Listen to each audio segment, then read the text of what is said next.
ఏమరా మూడు కొండలు దాటినా మునలు నా పర్వతములు దాటినా 7 లక్షల దండు 80 గడాలు వేలుగు 3 లక్షల దండు 30 గడాలు వేలుగు ఆ పసిరమ్మగా అవత పట్టం వదులుకొని శంకల మఠము ఆ యమ్మని రేణుకాదేవి అత్తవారిళ్ళకి వచ్చనాది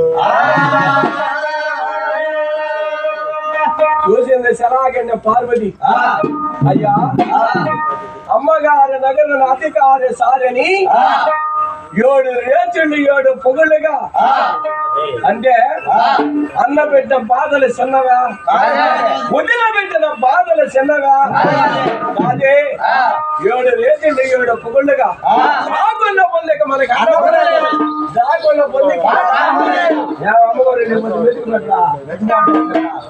పోలీసు పోలీసు బాగుండే ముసులేసుకుని వచ్చేస్తున్నారు అమ్మవారి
పుట్టింటే వారు పంపారు రెండే వారి కొండమ్మ యాదమామని శిలక రాముల వారి పడ్డ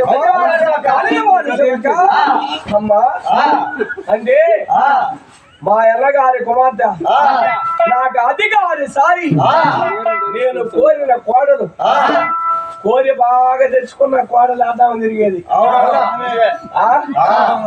మీ పదనాయన చెప్పినట్ట బాగా నచ్చి తెచ్చుకున్న కోడలు ఆదామని తిరిగేది కాబట్టి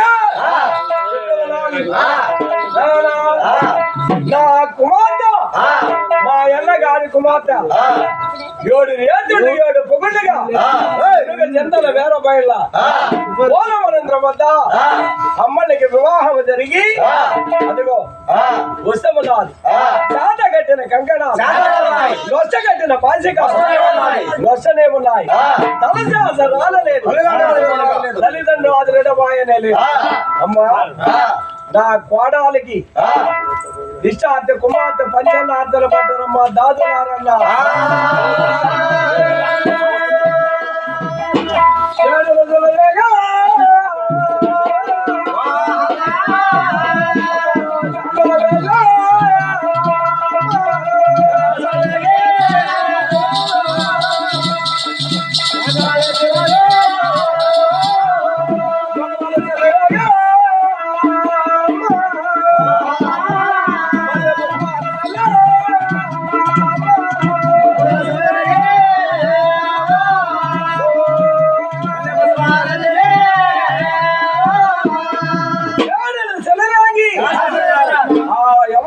శాసన వేషనాలు మగవన చెలరాగి మళ్ళీ పుష్పాలు చల్లనారు పువ్వులు వర్షించే పాశ్చాతముల కురిసరాయి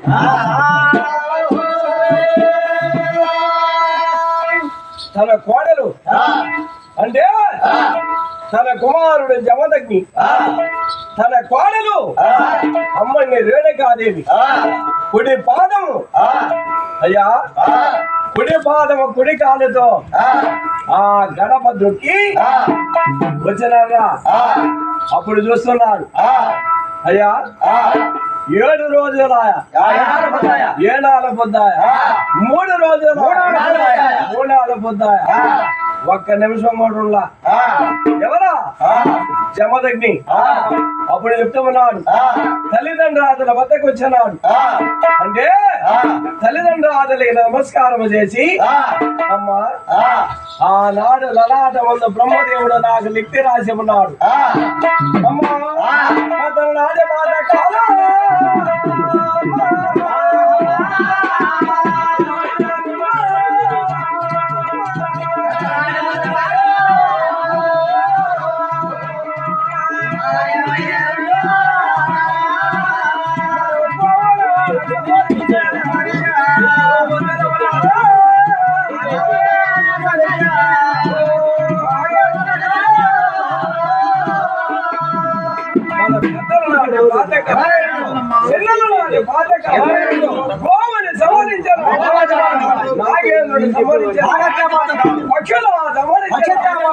పక్షత్వ పాతకాలం మన గౌతముల వారికి ఎలా తగిలిపున్నాయి అందుకని ఆనాడు 7 మంది బ్రాహ్మణోత్తములు చెప్పినారే పెళ్లి కాదు తపస్సు వివాహం కాదు వీడేల వారదని అమ్మా నాకు పెళ్లి అయింది 11వ అక్షరం పెట్టింది నేను వన సన్యాసిగా తపస్సు భవన పొందమున్నది ఎవరో వారి వచ్చి నన్ను వేపిస్తున్నారు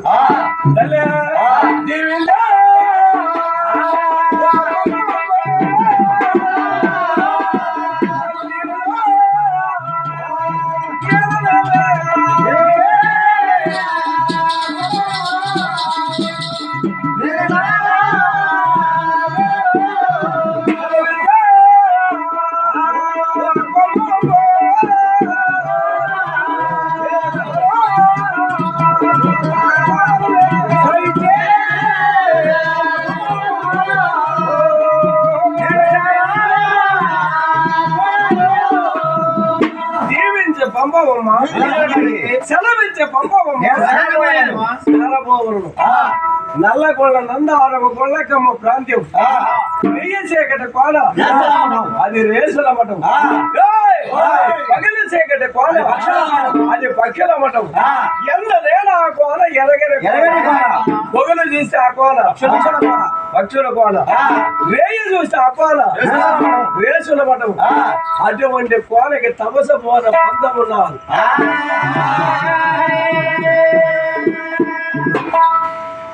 ఒక పుట్టలో పుట్టకపోతాను ఒక చెట్టులో ఒక రాయిలో అందమున్నది కాబట్టి నాకు దీవించే పంపమ్మ తల్లి అన్నాడు తల్లి దగ్గర సెలవు కేకున్నాడు అయ్యా తన కొలసిది ఉన్నదే అమ్మని రేణుకాదేవి ఆ రేణుకాదేవి దగ్గరికి వచ్చి అమ్మా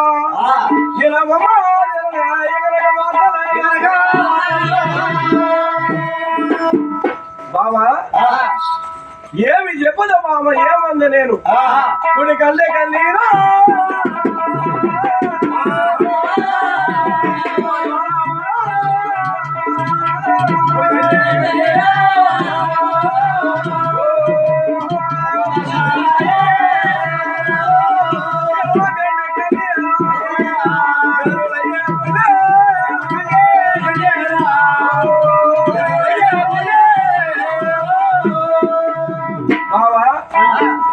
మహర్షి బ్రహ్మదేవుడు నాకు కూర్చునేమో బ్రహ్మదేవుడు నాకు ఏ జన్మలో ఏమి పాపం చేసినా పెట్టిన పెద్దలు దూషించాను కాబట్టి మనకు వివాహమైంది.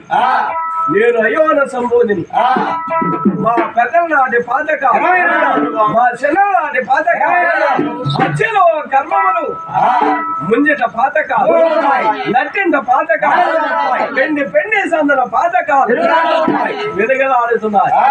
బావా నన్ను యవన వారు వేపిస్తున్నాను. నాకు తమసపోని పంత ఉన్నది.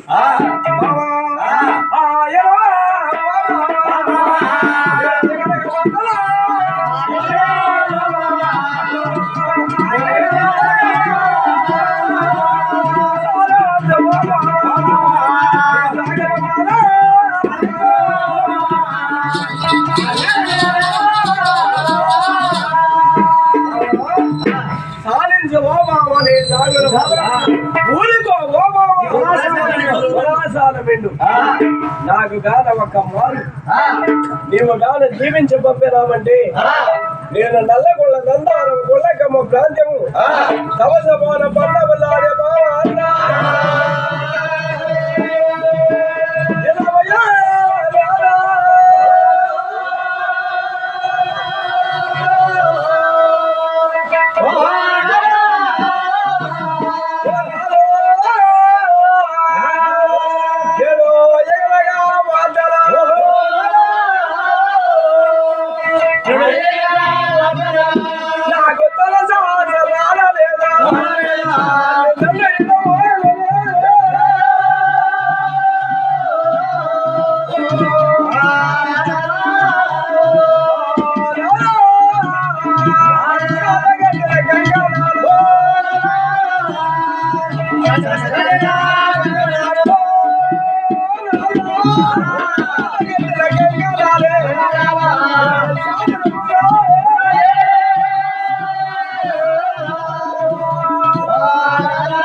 అంటే నన్ను అత్తవారిలో వదిలి తమసపోన పంతమున్నాదంటున్నావే నీకు న్యాయమేనా?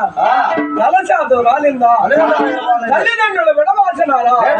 శాత కట్టిన కంకణ నొష్ట కట్టిన బాసిక నొష్టనే ఉన్నాయి. దాదా నువ్వేమో తమసికి ప్రయాణమై వెళ్ళిపోతున్నావు కాబట్టి నేను నిన్ను వివాహం ఆడినాను.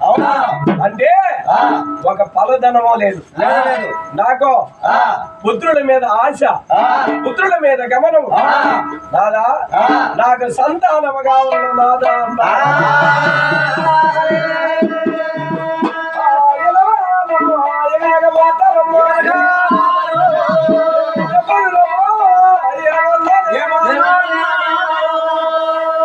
నీకు సంతానం కావాలా?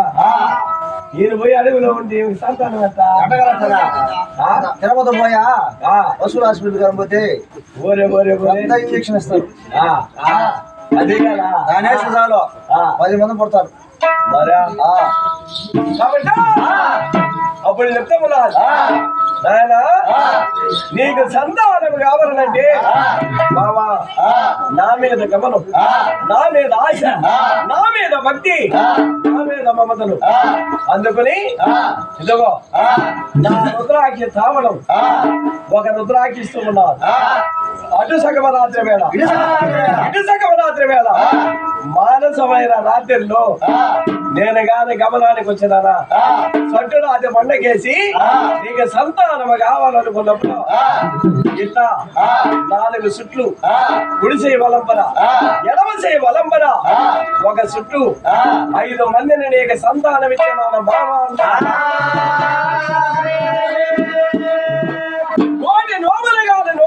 అంటే నీ గర్భవాసమున 4 కొడుకులు జన్మిస్తారు.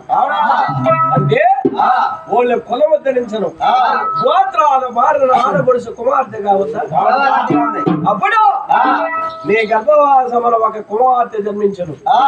కాబట్టి బావా నాకు దీవించగానే పంపినామంటే నేను వెళ్ళిపోతాను బావా. చూసరాదమ్మనే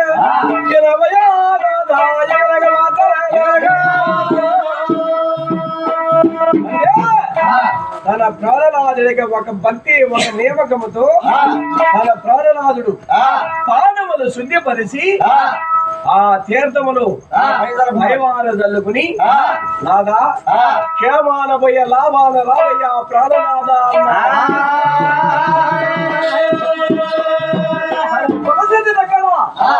నిలబందుకున్నాడు. రేణుకాదేవికి నలుగురు సంతానం ఇచ్చినాడే. వాళ్ళు ఎవరు తెలుసా? అడిగినారు మీరు ఇప్పుడు అడుగుతున్నారా? సరే కాబట్టి అందరికన్నా పెద్దవాడు దొడ్డవాడు సువిదితం పొటిగలనాథుడు కోటేశ్వరుడు. ఆ నాలుగో కుమారుడు ఎవరు తెలిసిన? అశ్విని. అంటే ఆ మహావిష్ణు పడవారి దశాపద అవతారములు ఎత్తినాడు. బహుజ, బలరామ, వామన, నారసింహ, మఖ్య, పూర్వ, వరహ, శ్రీరామ. అశ్విని 8వ గర్భమున హరికృష్ణుడు. అంటే ఇంకొక అవతారం వామన అవతారం కాదు. కాబట్టి ఆ మహావిష్ణు పడవారి 10వ అవతారమున రేణుకాదేవి గర్భవాసమున అయ్యా ముక్కు జగవారుడు మేసమ కలిగిన అంటే భార్గవ పరశురాముడు జన్మించినాడు.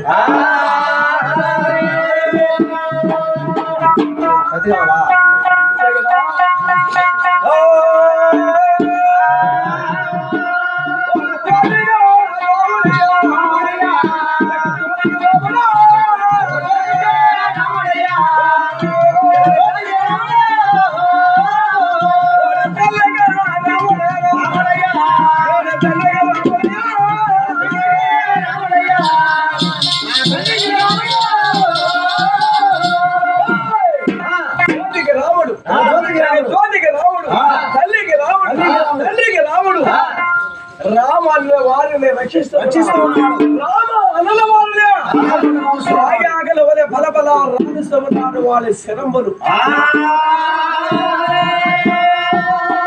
4వ కుమారుడు రేణుకాదేవికి జన్మించాడు. 5వ గర్భవాసమున రేవాల గమరమ్మ ఆ యమ్మని జన్మించినాడు. అంటే సత్య సురేశ్వరమ్మ కోనకి ఆ జమదగ్ని అటనే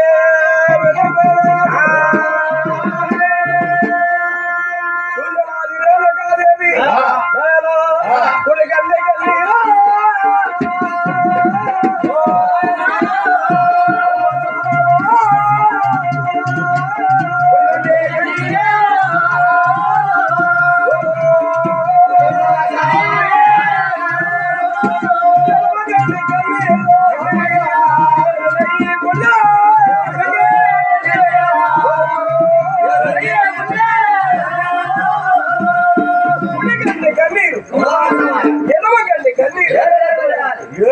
కొడుకల్లి ఆనాడు జమదగ్ని అవతారం పడమారుకుని కాశీపుర బ్రాహ్మణ అవతారముతో గిరిరాజు పట్టం వచ్చి 7 రేతుళ్ళు 7 పొగుళ్ళగా నన్ను వివాహం ఆడేదానికి మా తల్లిదండ్రులని ఇద్దరిని నువ్వు కన్ని గింజలు వేయించినట్టు వేయించరా. కాబట్టి నీకు ఆకుండా పొందే కన్నా రాకుండా పొందే కన్నా. అందుకని నేను అన్నమ్మ కొంచెం వస్తా. జమదగ్ని పోయేటప్పుడు ఏం చెప్పినాడంటే మనం కూడా ఇంటికాడి బయలుదేరి వచ్చిన రాసిపాడు ఇంకోళ్ళింటికి ఈ వారిగా కార్యానికి పోయేస్తారా ఇల్లు వాకి జాగ్రత్త నువ్వు జాగ్రత్త అని చెప్పేసి వస్తావు. నా భర్త యాభై లేదా కోసేసి 7 ఓళ్ళకి సరిపోతావా? నువ్వు పోయేసిరా ఆ నాన్న ఇంటికాడా పోతావు కాపించింది నీ భార్య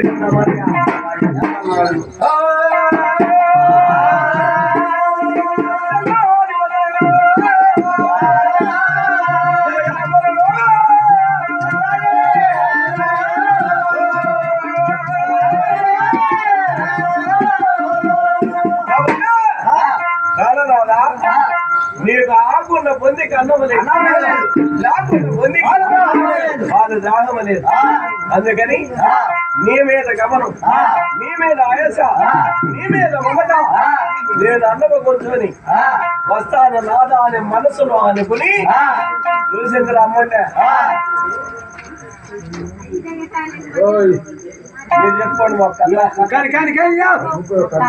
ఎవరా ఎప్పుడు చెప్పిందో చూసారా?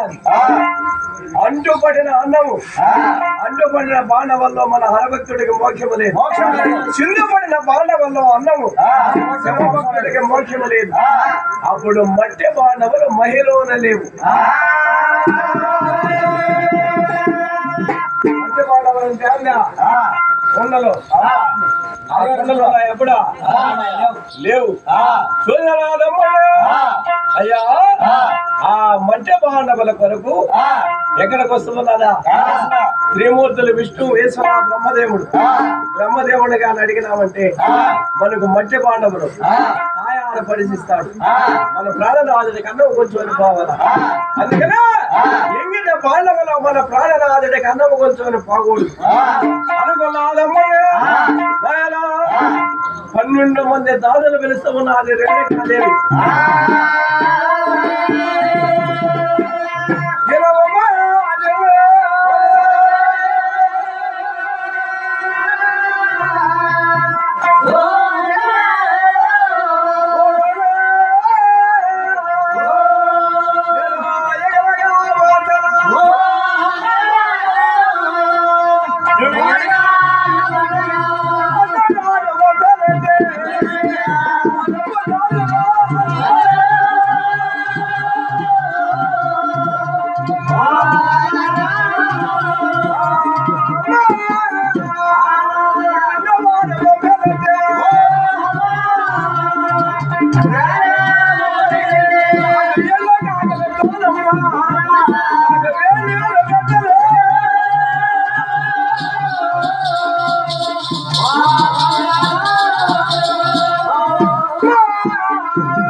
ఎన్ని కాకులతో